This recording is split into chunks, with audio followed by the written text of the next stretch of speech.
Muito bem, meus irmãos. Como explicado no começo, tem um pessoal que ainda me perguntou ali, estava dormindo na introdução.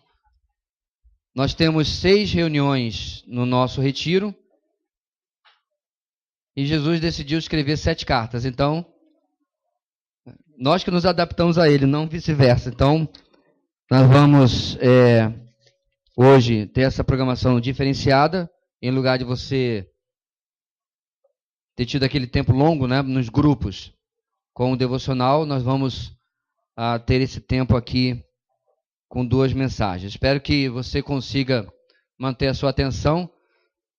Finge que você está naquelas conferências que nós temos na igreja, que tinha 2 palestras, né? Então, é possível que ele ajude bem aí.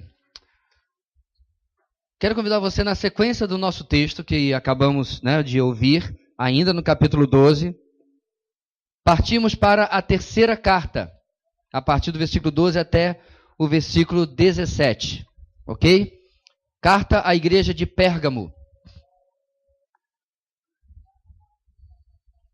Apocalipse capítulo 2, de 12 a 17, não preciso lhe lembrar em deixar a sua Bíblia aberta. Estou aqui lutando contra os elementos.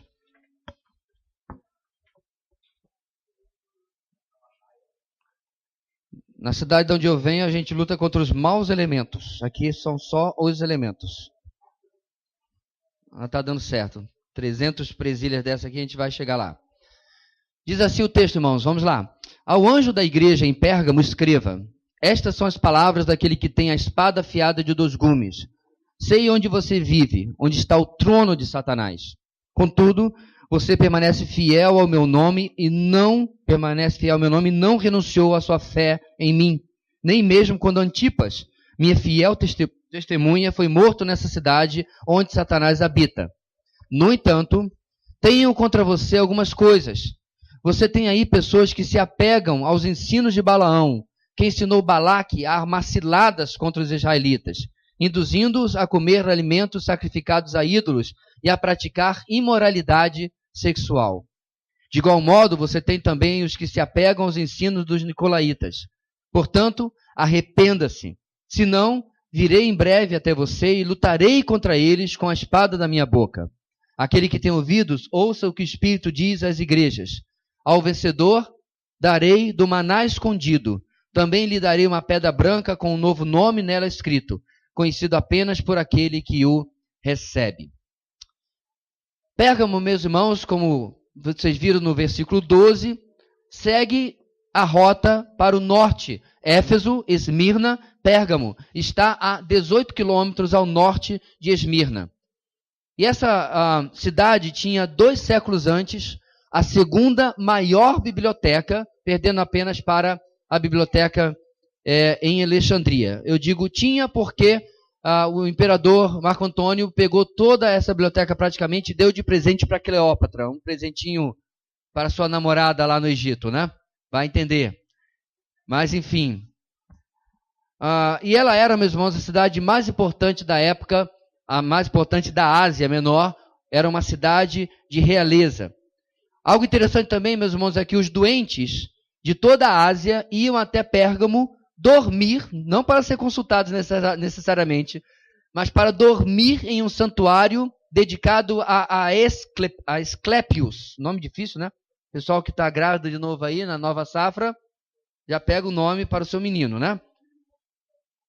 Asclepius. Ele vai ser um sucesso na escola. E esse culto, meus irmãos, a esse homem aqui, era interessante porque as pessoas iam dormir no templo esperando que a divindade aparecesse em um sonho ou uma das cobras sagradas que habitavam o templo pudessem tocar o seu corpo e as curasse de maneira sobrenatural. Interessante, amados, que o símbolo do culto a Asclepius era uma cobra e ela tornou-se associada à profissão médica. Né? Quando você vê lá o médico com símbolo tem uma cobra, não é isso? E aí há um vínculo, porque inclusive havia uma faculdade de sacerdotes médicos localizada em Pérgamo. Pérgamo, irmãos, ainda existe e suas ruínas confirmam que era realmente uma cidade de muitos templos, portanto, uma cidade de muita idolatria. O Cristo ressurreto se apresenta com uma expressão que era bem conhecida da igreja, a espada de dois gumes. É a mesma expressão mencionada em Hebreus 4:12. Pois a palavra de Deus é viva e eficaz e mais afiada que qualquer espada de dois gumes. Ela penetra até o ponto de dividir alma e espírito, juntas e medulas, e julga os pensamentos e as intenções do coração. Se você não está muito familiarizado com as armas, uma espada de dois gumes é uma espada que corta dos dois lados, certo? Diferente, por exemplo, de um teçado, que você só tem um corte de um lado, certo?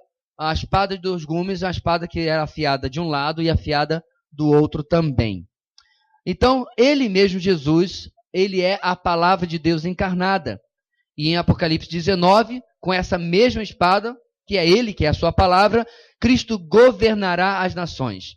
Aqui, meus irmãos, este versículo era um lembrete aos de Pérgamo, que apesar da perseguição romana, apesar do governo romano muito presente em Pérgamo, o Senhor é quem reinava. O Senhor é que reina até o dia de hoje.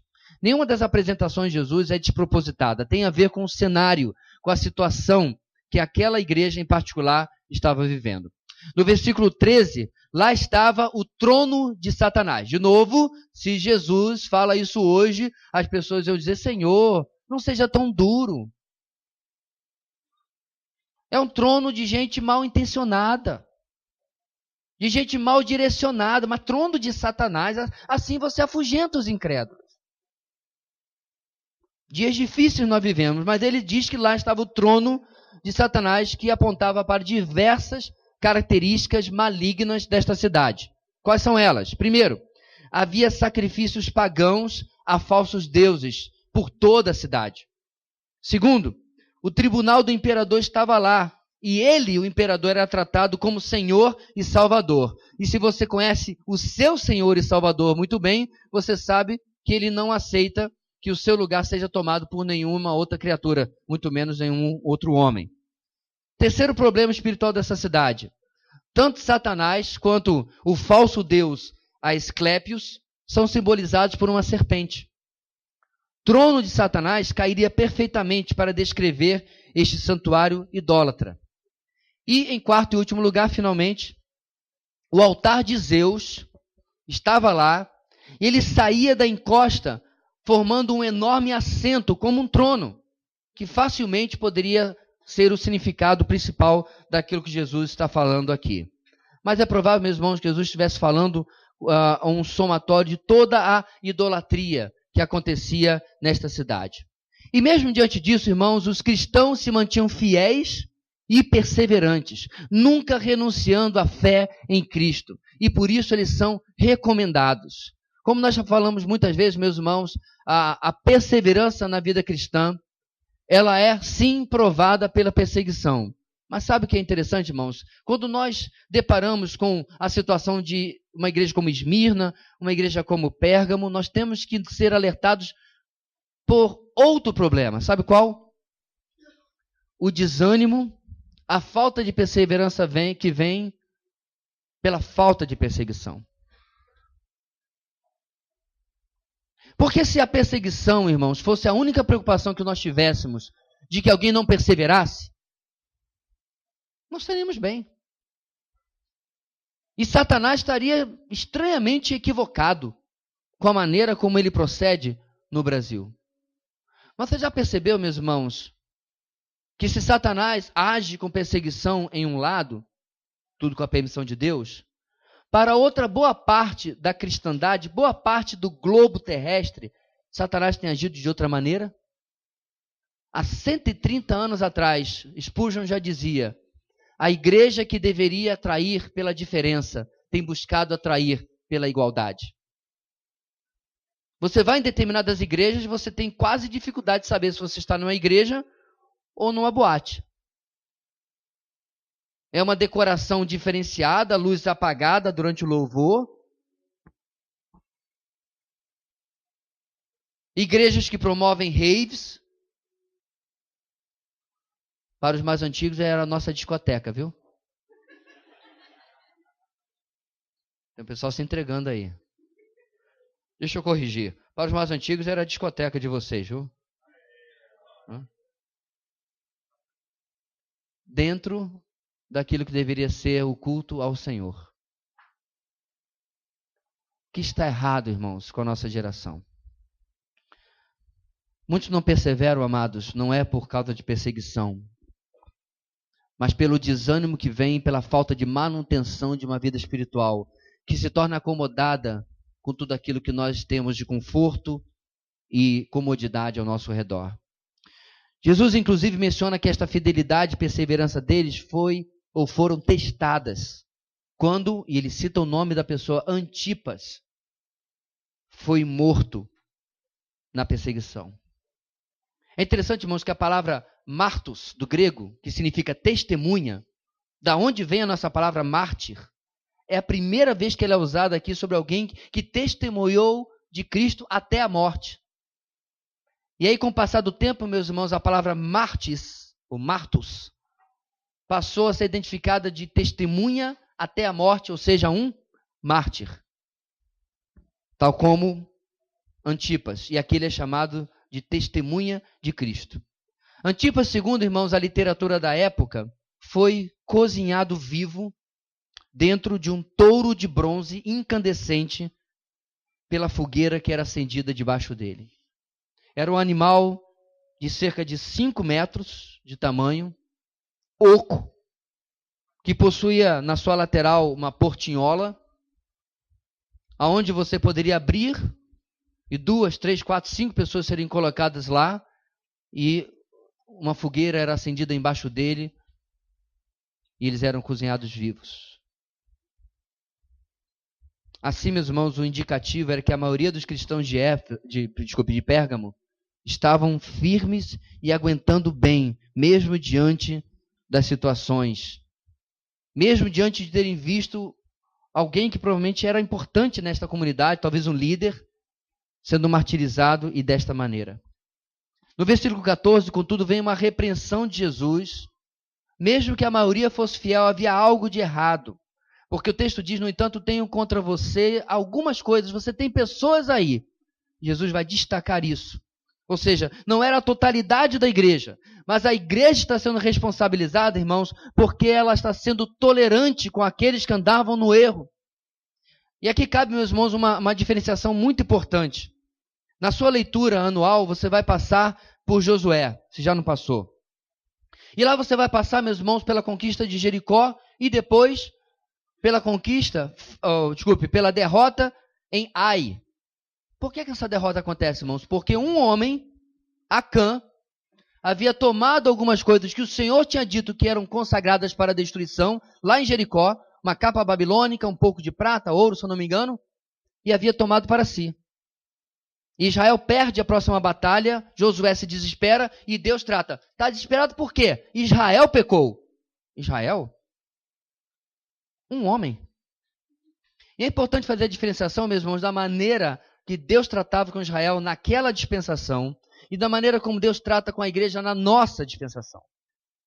Porque o problema aqui, meus irmãos, não era que havia alguém pecando na igreja, a igreja estava pagando por isso. É que a igreja sabia do pecado e não tomava a postura, a providência correta. É a mesma coisa em 1 Coríntios capítulo 5.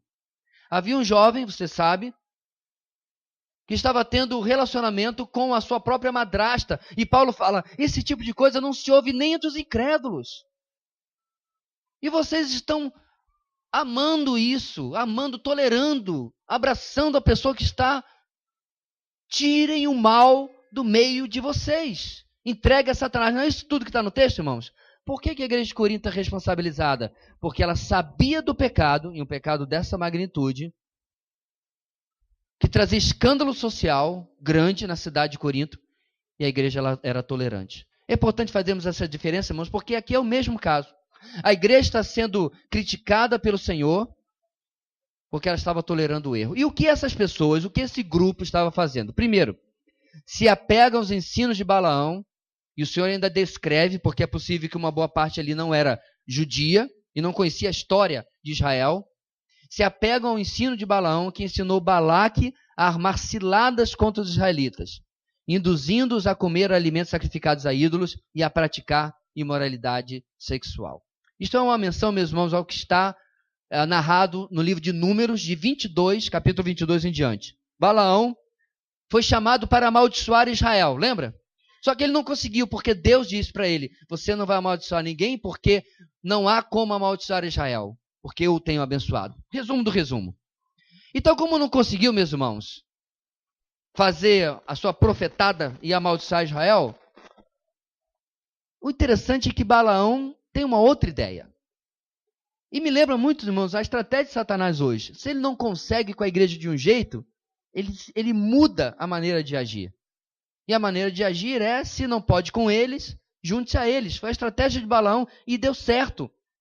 Ele convenceu as mulheres de Moabe que seduzissem os homens de Israel e os levasse não apenas à impureza sexual, mas à idolatria também. Estava algo muito unido na cultura daquela época. E é interessante, meus irmãos, como que muitas vezes o pecado, como disse um professor meu, emburrece a cada um de nós. Onde somos capazes de fazer as coisas mais estranhas. Porque você vê, por exemplo, um homem mais sábio que já existiu. Quem era ele, irmãos? Quem era? Salomão. Primeiro, ele cometeu a burrice de achar que você pode conviver com 2, 3, 4, 5 mulheres em paz, debaixo do mesmo teto. Ele tinha 1000. Ok, era uma época em que a mulher talvez se expressava menos, mas são 1000. Ontem eu não conseguia terminar meu estudo com 5. Apenas conversando ao meu lado. Eu recorri ao fone de ouvido, botei uma música clássica. Mozart me salvou. O homem mais sábio, diz o texto, que o seu coração foi desviado pelas muitas mulheres que teve. E uma falava nesse ouvido, ele construía o altar para ela. Outra falava nesse ouvido. Pena que ele só tinha 2, porque elas falariam em todos os ouvidos que ele tivesse, e ele foi atendendo às demandas idólatras de cada uma das mulheres, que, diga-se de passagem, nem deveriam ser suas mulheres. Porque o problema de Salomão, irmãos, não é apenas a proliferação de esposas, mas eram esposas dos povos com os quais ele queria ter boas relações. O homem mais sábio. O que me faz questionar se ele era tão inteligente assim, apesar da sua sabedoria. Bem, em Números, boa parte dos homens de Israel caem e milhares são mortos por causa disso. O que isso tem a ver com Pérgamo, irmãos? Alguns, diante do martírio dos que se negavam a dizer César é o Senhor, decidiram que não havia nada demais em dizer da boca para fora e acender um pouco de incenso. Porém, meus irmãos, um abismo leva a outro abismo. E a amizade com o mundo é inimizade com Deus, como nos diria Tiago. E esses que cederam um pouco terminariam caindo na contaminação sexual, casamentos mistos, algo a que eles eram levados pelas pressões sociais, que sempre envolviam o culto numa cidade, como eu disse, nas ruínas, repleta de templos. Não havia como desassociar o seu casamento com uma família pagã e a pressão daquela família em que participasse dos rituais nos templos. E assim, meus irmãos, uma porção da igreja estava sendo desviada. A palavra Pérgamo, a propósito, significa casado. Algo significativo, pois parte da igreja, a noiva de Cristo, estava se contaminando com o adultério espiritual com o mundo.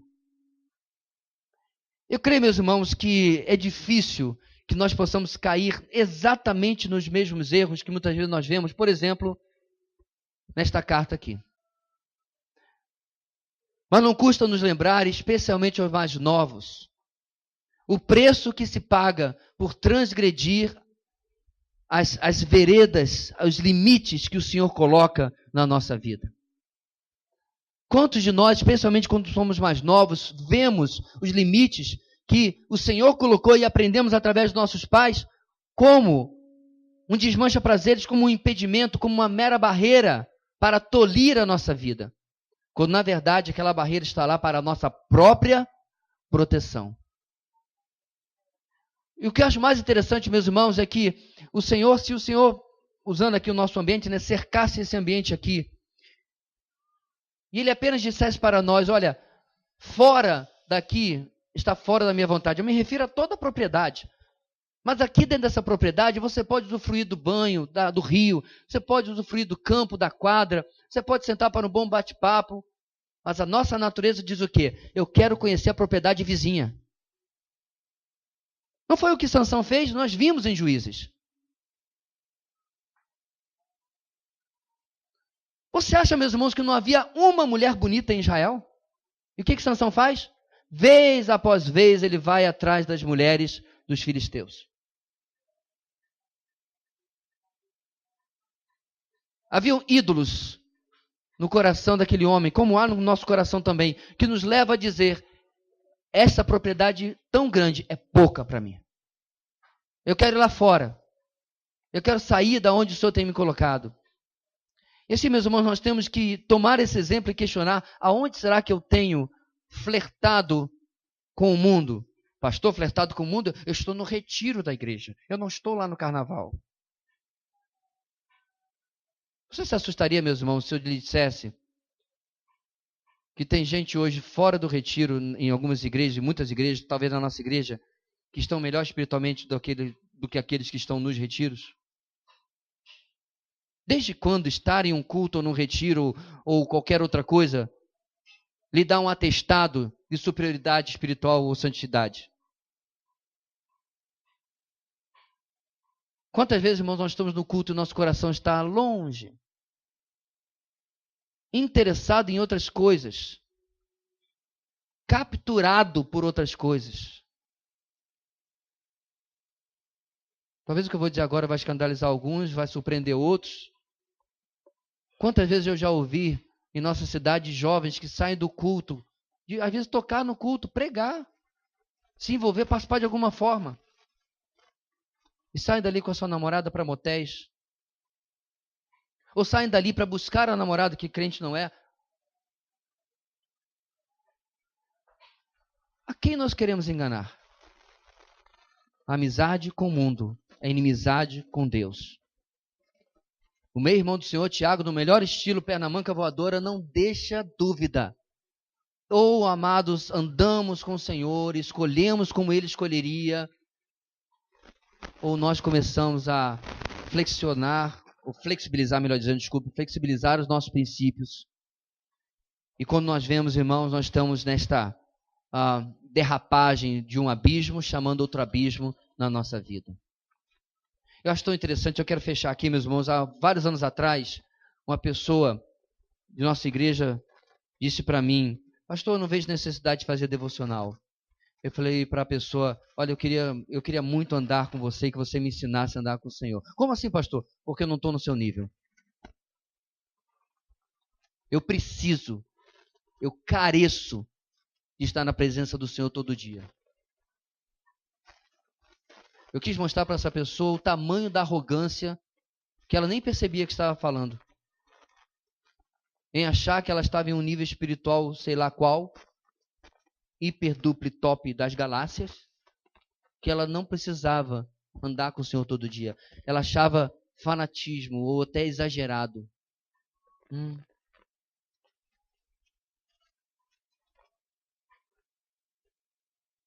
Deus pega Josué, vira para ele e diz, Josué, você aprendeu tudinho com Moisés? Moisés foi instruído no Egito. Você pegou aí as técnicas de administração e de coaching que ele pegou no Egito?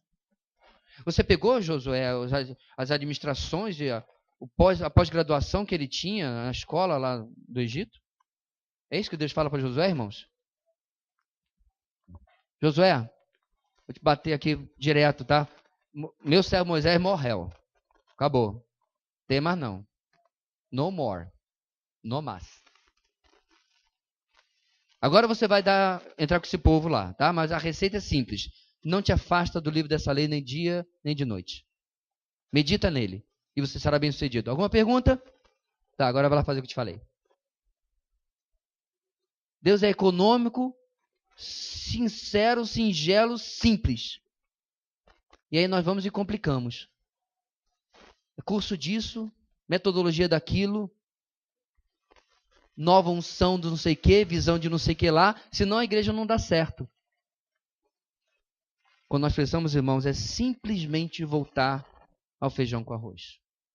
Mas vamos voltar ao nosso texto também. Versículo 15. A segunda repreensão, meus irmãos, o Senhor repreende essa igreja pela razão oposta à que havia elogiado a igreja de Éfeso. Por quê? De igual modo, vocês têm também os que se apegam aos ensinos, olha aí de novo, dos nicolaítas.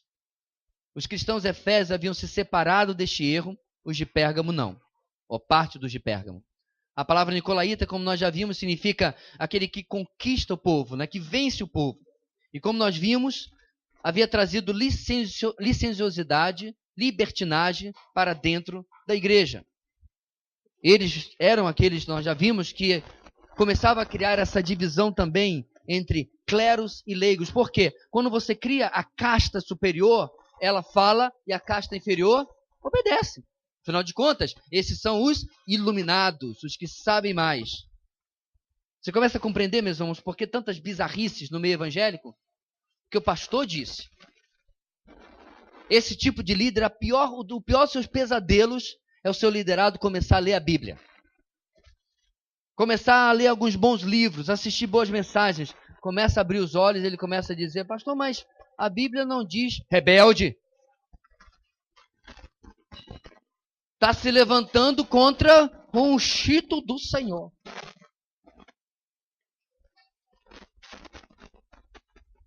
Seria engraçado se não fosse trágico, irmãos, porque é exatamente aí que você chega, quando você começa a castificar a igreja. Alguns dias atrás eu tive que chamar a atenção de um irmão, porque ele colocava o pastor da igreja numa posição, eu falei, meu irmão, pare com isso. Pare com isso. Só existem, meus irmãos, duas castas, dois níveis na igreja. O Cordeiro de Deus que tira o pecado do mundo e nós. Estamos todos aqui no subsolo. Estamos todos aqui no mesmo nível. E o Senhor reinando sobre todos nós. Mas sempre há alguém que quer a preeminência, a proeminência, e essa era a estratégia dos nicolaítas para então implementar os seus ensinos, os seus erros a esse povo, no caso aqui de Pérgamo. De forma interessante, irmãos, enquanto Éfeso foi ameaçada, mas não se contaminou, e Pérgamo, né, lá no norte, se deixou contaminar, olha que interessante, viu que eu pedi para você guardar essa ideia? A sofrida Esmirna permaneceu pura, inatacada diante dessa ameaça cristã. É o que eu vivo falando, meus irmãos. Você não precisa pregar contra a teologia da prosperidade lá na China. Não precisa. Porque os cristãos que estão passando perseguição não perdem tempo com besteira. Eles não perdem tempo com leseira. Eu tenho até certeza, irmãos, que eles têm os seus problemas para tratar. Mas essas doutrinas tão fracas que afetam a igreja brasileira, afetam porque é uma igreja, em muita parte, fraca. Um bom aluno de seminário, em primeiro ano, em aula de método de estudo bíblico, detona a teologia da prosperidade. Mas muita gente tem engolido essa mentira porque são presas fáceis diante do parco ensino, o parco conhecimento que eles possuem. Assim, meus irmãos, essa heresia não atinge uma igreja que estava passando por lutas, por dificuldades, por perseguição. Fica muito claro, meus irmãos, a forma como Balaão e os nicolaítas contribuem para uma igreja misturada com o mundo e controlada por aqueles que assim queriam que a igreja fosse. No verso 16, diante disso tudo, o Senhor ressurreto repreende a igreja de Pérgamo. Como é que ele fala? Arrependa-se. Outra palavra que é questionada hoje em dia. Acredite se quiser. Era uma vez um post em que eu colocava que a essência do evangelho é arrependimento e crer e fé.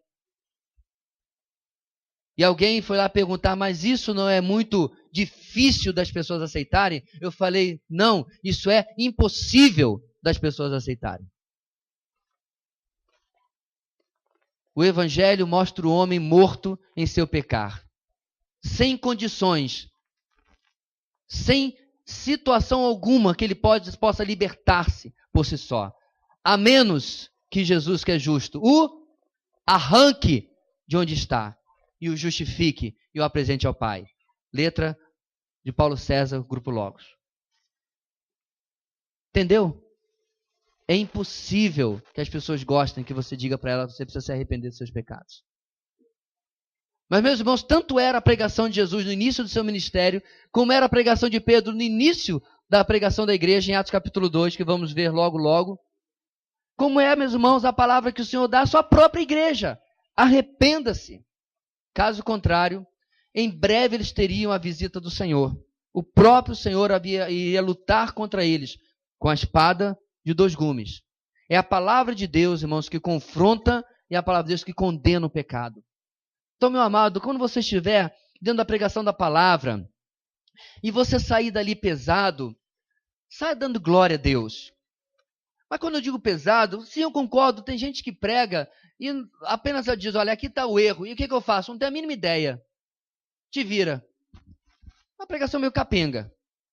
Mas quando você, meu irmão, for convencido pelo pecado, dá glória a Deus por isso. Porque Deus está fazendo isso, meus irmãos, porque Ele se importa conosco. Porque Ele verdadeiramente quer que nós reconheçamos o nosso estado. A palavra de Deus traz luz, traz raio-x, para que nós possamos compreender como estamos e possamos mudar aquilo que estamos vivendo. Aqui o Senhor, meus irmãos, quando Ele fala sobre visitar esta igreja em breve, Ele não está falando do julgamento futuro, mas do julgamento imediato. O Senhor não tolera o pecado em meio à sua igreja. Mesmo que os pecados mencionados tivessem origem em parte da igreja, ao saberem desses pecados, toda a igreja se tornara responsável e toda a igreja devia buscar o arrependimento e tratar daquela situação. Meus irmãos, nós temos falado muitas vezes como que disciplina na igreja local, tanto é a marca de uma igreja saudável, como também é uma marca que tem sido evitada por igrejas que querem ser boazinhas, legais, tolerantes com o erro. Mas infelizmente, irmãos, é algo que está presente na palavra de Deus.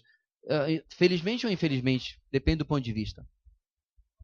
E algo que nós não podemos deixar de perceber o valor que isso tem. Para quê?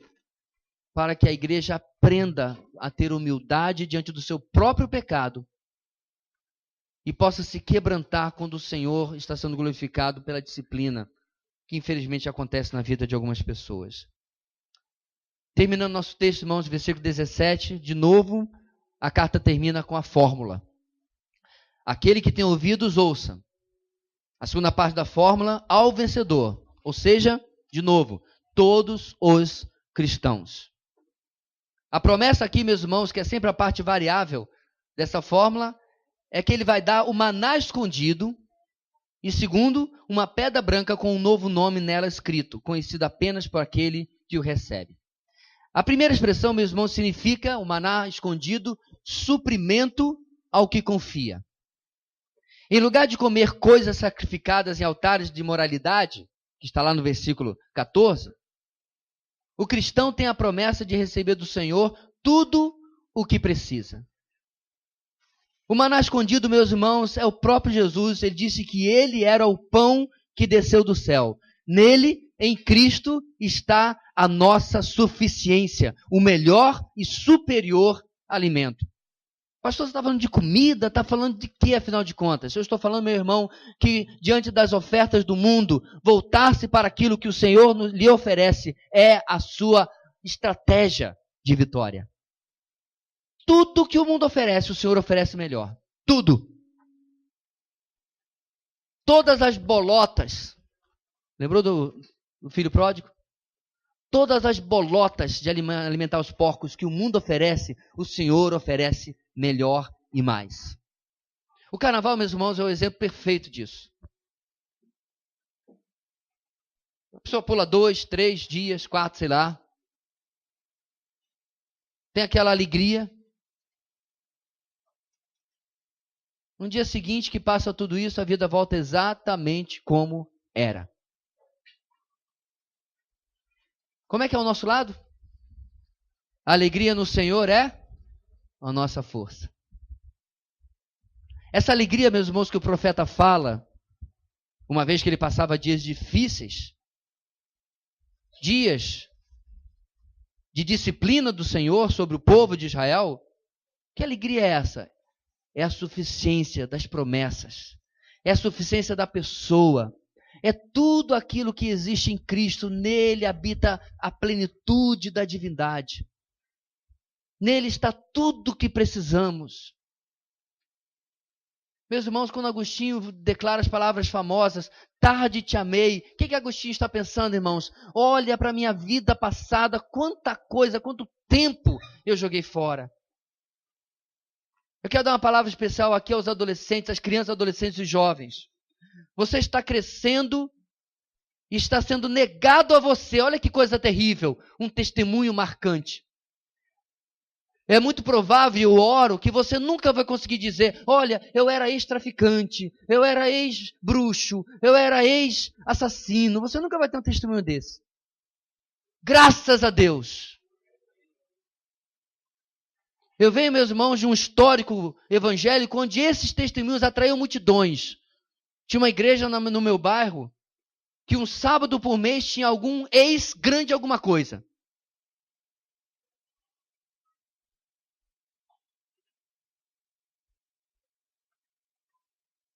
Que atração que as pessoas têm pelo macabro?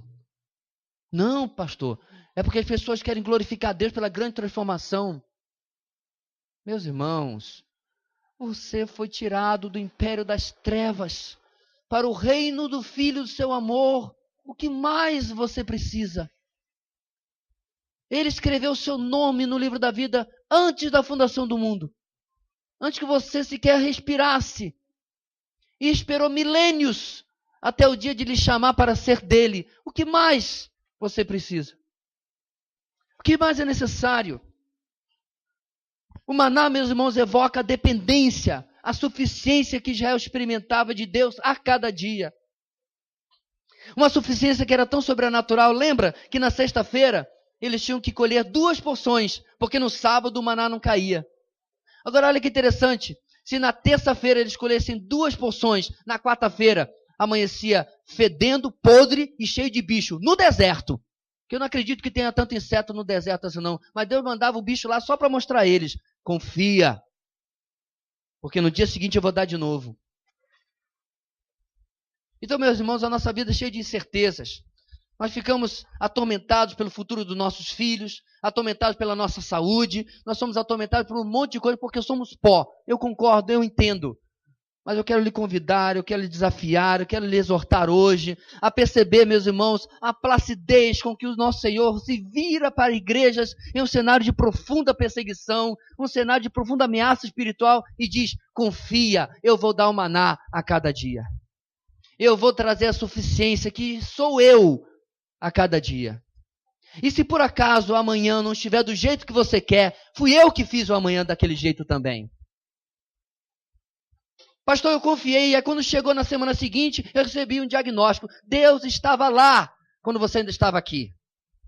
Eu confiei em Deus, quando na semana seguinte fui chamado na RH e me deram as contas. Deus lhe deu as contas.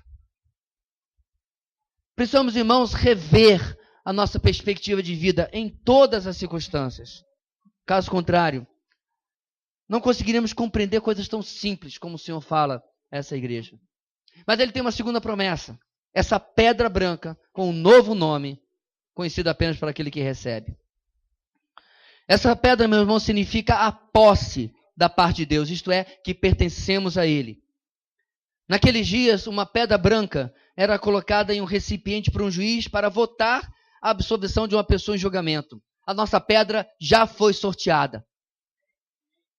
Porque essa pedra, meus irmãos, era usada como ingresso para ter acesso a algum evento naquela época. Você já foi presenteado com a pedra branca, que inclusive, meus irmãos, traz aqui nessa ilustração diversas palavras que estão presentes na fé cristã. A cor branca, como nós sabemos, é a cor da justiça, da santidade, das vestes dos justos. Ela possui um novo nome, como nós temos uma nova vida em Cristo. E finalmente, o nosso nome está escrito nesta pedra, como está escrito no livro da vida. O Senhor está dizendo a essa igreja, não tema, seu acesso, a sua posse por minha parte está garantida. Eis aqui a prova. Tomada como todo, meus irmãos, a mensagem para a igreja em Pérgamo é uma advertência contra o comprometimento da moral e do ensino. É uma advertência contra o fato que devemos nos desviar não devemos nos desviar da pureza doutrinária do ensino ensinado pelos cristãos.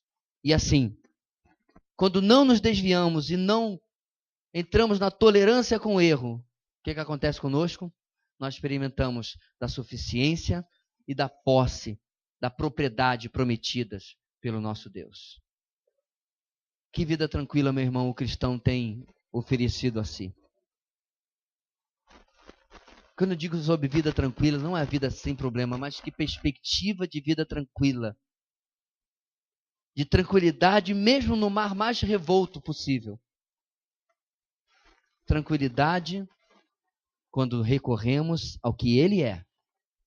Caso contrário, nossa vida com certeza será de profunda instabilidade. Vamos orar. Deus querido, muito obrigado por mais este testemunho que o Senhor preservou soberanamente para que chegasse entre nós. Muito obrigado, Deus, por esta igreja e que seus erros e virtudes possam falar a nós durante este dia, assim como da igreja anterior, da igreja de Esmirna. Ajuda-nos, ó Deus, a pensar durante este dia na palavra que nós hoje ouvimos e tomar para nós estes ensinos e aplicar às nossas vidas como o Senhor realmente deseja. É o que oramos em nome de Jesus.